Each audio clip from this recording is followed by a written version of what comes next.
الله وبركاته. الحمد لله رب العالمين ثم الصلاة والسلام على رسول الله صلى الله عليه wasallam wa ba'd.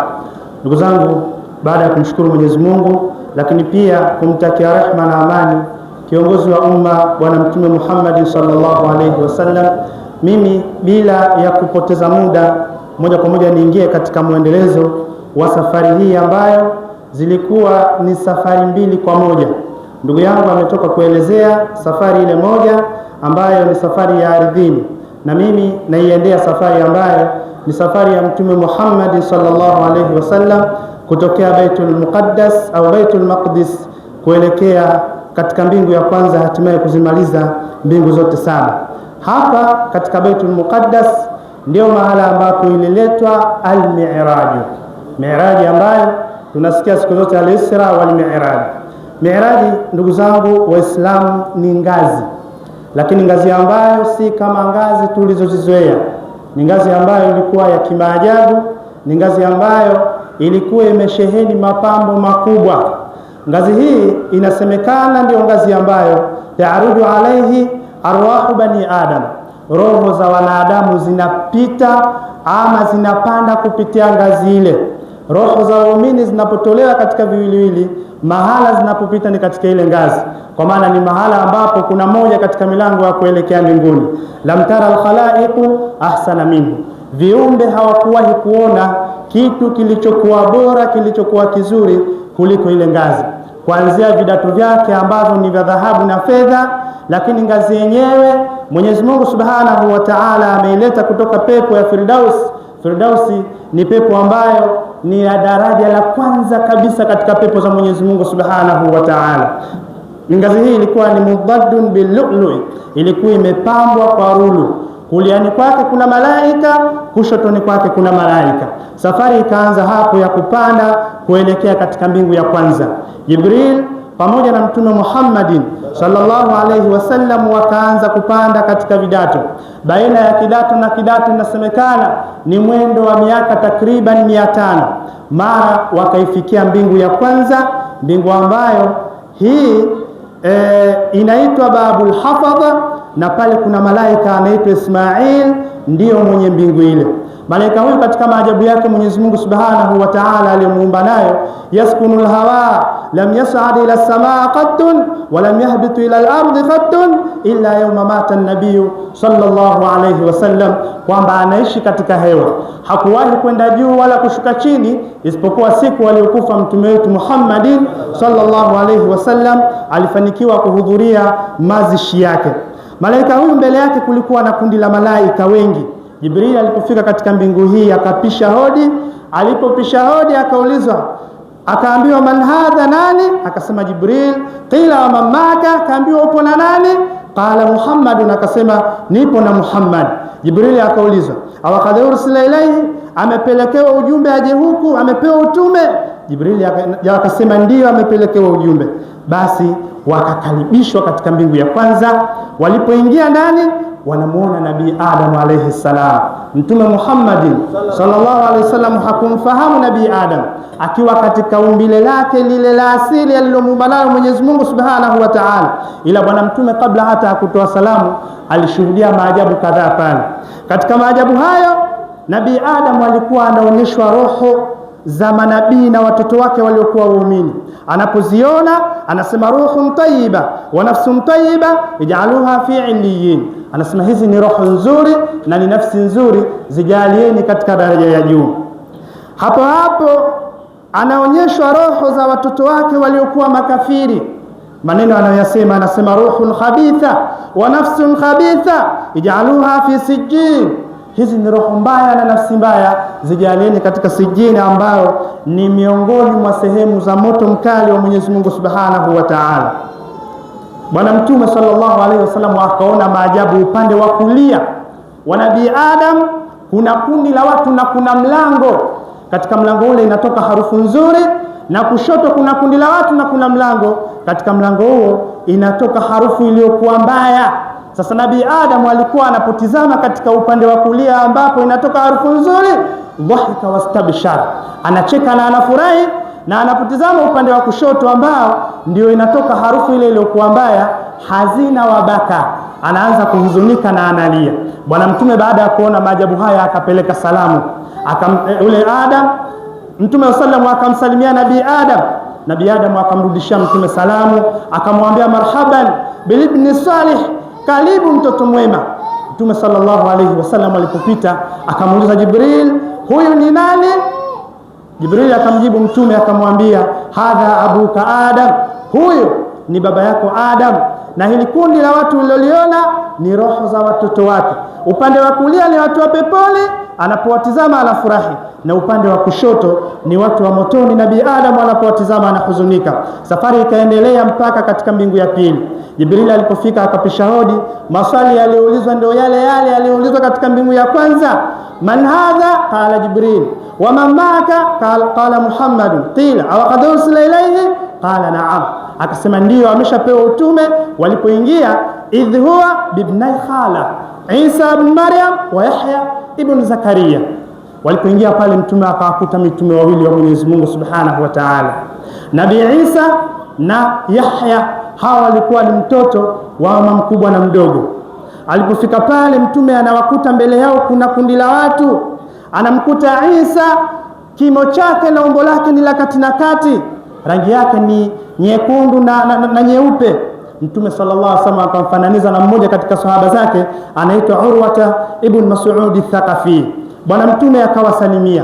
Alipowasalimia wakamrudishia salamu, wakamwombea dua ya kheri. Safari ikaendelea kutoka mbingu ya pili mpaka mbingu ya tatu. Walipofika, Jibrili anapisha hodi, maswali yaliyoulizwa ndio yale yale. Alipohojiwa maswali matatu na kuyajibu, akaambiwa karibu. Alipoingia ndani akamkuta Nabii Yusuf ambaye pia mbele yake kuna kundi la watu.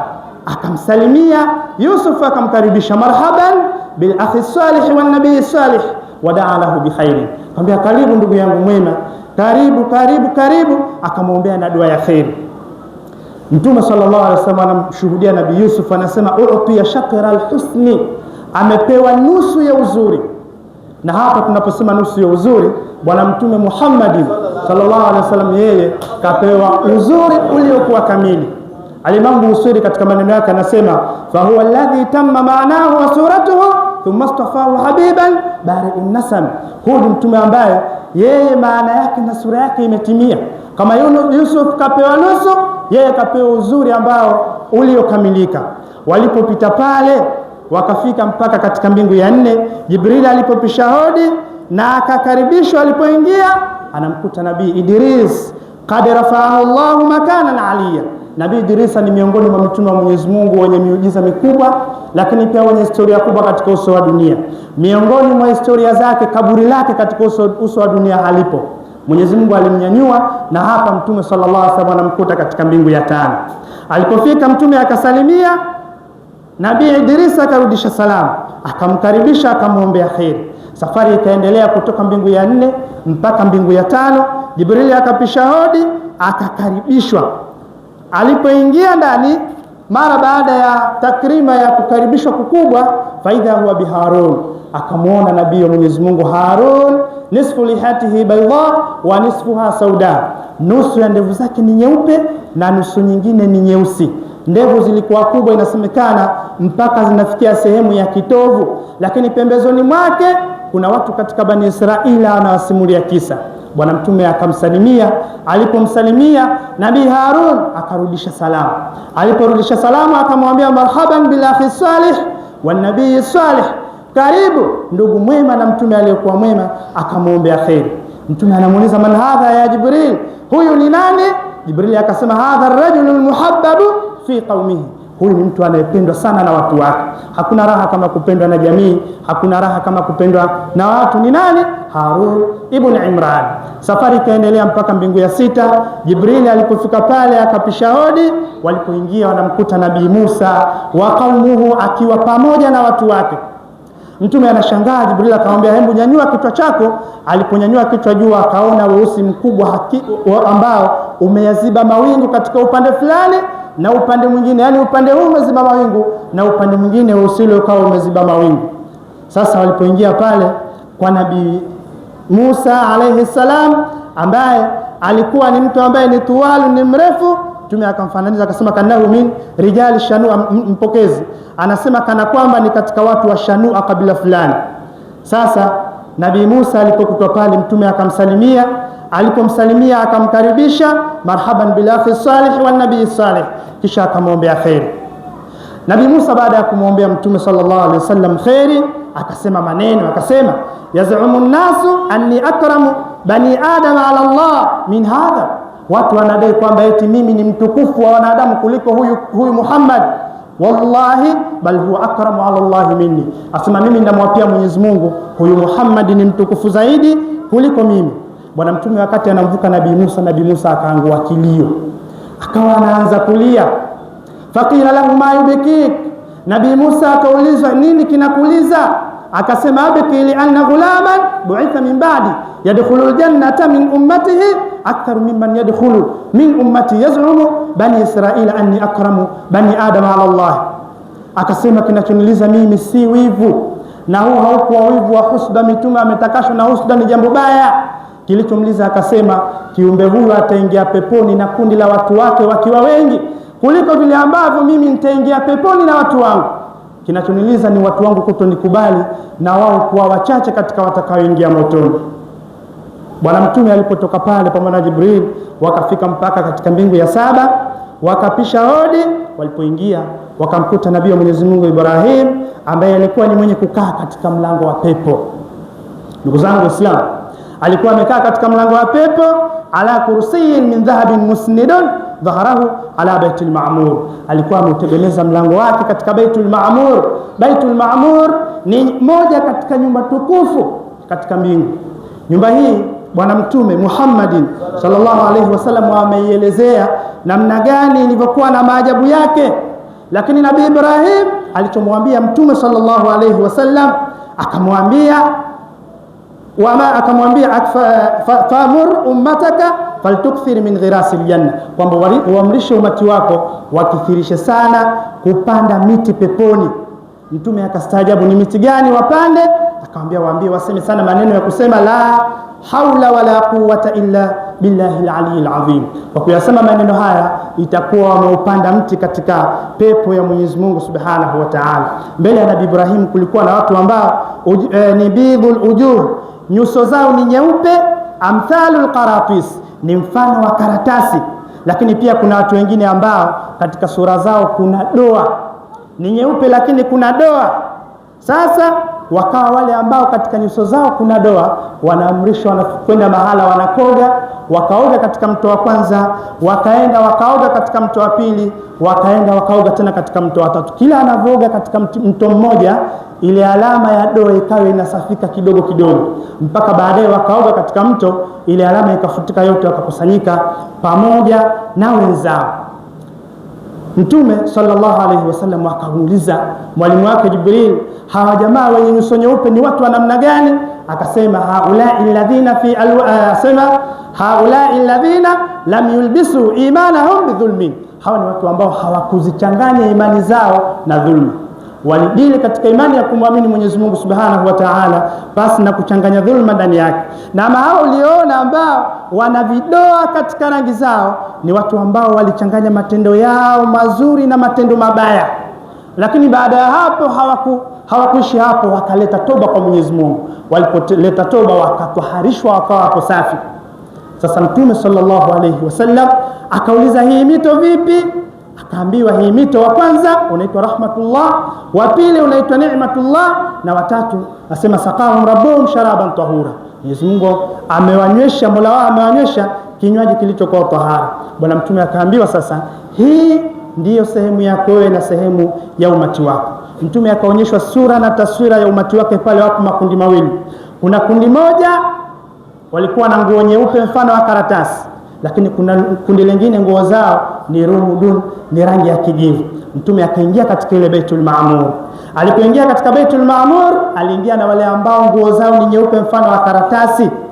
Wale wengine wanataka kuingia wakazuiliwa, wakaambiwa nyie msiingie. Sasa nyumba hii miongoni mwa maajabu yake ndugu zangu, kwanza tunaambiwa ipo uelekeo wa Kaaba. Laiti kama kinadondoka kitu kutoka katika hii nyumba kitadondoka katika ile Kaaba. Lakini miongoni mwa maajabu yaliyokuwa ndani yake, kila siku ya Mwenyezi Mungu wanaingia malaika 70,000, na inasemekana wanapoingia wanapotoka hawarudi tena mpaka kiyama kitasimama. Mpaka leo tunavyoongea waliingia malaika hao 70,000 katika nyumba hiyo. Ni nyumba ya ajabu. Bwana Mtume sallallahu alayhi wasallam baada ya hapo sasa ndipo akanyanyuliwa katika Sidratul Muntaha, eneo lililokuwa juu ya mbingu 7. Hapa ni mahala ambapo wanasema kila kinachotokea chini ndio mwisho wake na kila kinachotokea juu pale mahala ndio mwisho wake. Alipofika pale akakuta tena kuna mito minne. Bwana Mtume sallallahu alaihi wasallam kulikuwa na mto wa maji, mto wa maziwa, kulikuwa na pia na mto ambao ni wa pombe na mto wa asali. Mti ule ulikuwa ni mkubwa, hali ambayo anasema mwenye kutembea akiwa na usafiri anaweza akatembea miaka 70,000 na bado hajamaliza sehemu ya kivuli chake. Lakini kwa sababu ni Sidratul Muntaha, huu ni mkunazi. Mkunazi huu ulikuwa na makunazi yaliyokuwa makubwa, majani yake yale ni kama vile masikio ya tembo, lakini anasema jani lake moja linakaribia kuufunika umma huu, namna ambavyo lilivyokuwa na upana wa hali ya juu. Alipouliza tu Mtume kwamba hii mito hasa inakuwaje, akaambiwa hii mito miwili ni mito ya ndani ambayo iko peponi na mito miwili ni mito ambayo iko duniani, mto wa Naili uliokuwa katika nchi ya Misri na mto wa Furat uliokuwa katika nchi ya Iraq. Akamwambia hii ni mito ambayo asili yake na chimbuko lake liko huku, na hii ni mito ambayo ina maajabu makubwa katika uso wa dunia. Mtume sallallahu alaihi wasallam hapa akapita juu ya Kauthar kuelekea peponi mpaka akaingia katika pepo. Alipofika Mtume hakuweza kutaja sifa zilizokuwa peponi. Maneno yanayosimuliwa hapa na mpokezi wa kisa anasema fiha ma la ainur rat wala udhunun sami'at, ndani yake kuna yale ambayo hakuna jicho lililowahi kuona wala hakuna sikio lililowahi kusikia. Maajabu aliyoyaona Mtume sallallahu alaihi wasallam katika mlango wa pepo, aliona kuna maneno yameandikwa as-sadaqatu bi'10 wal qardu bi 18, kwamba atakayetoa sadaka analipwa 10 na atakayemkopesha mtu mwingine kitu chake atakuwa analipwa mara 18. Mtume lilimstajabisha akamwambia Jibril, ma balul qard, Jibril ni ipi jambo la mkopo afdalu minas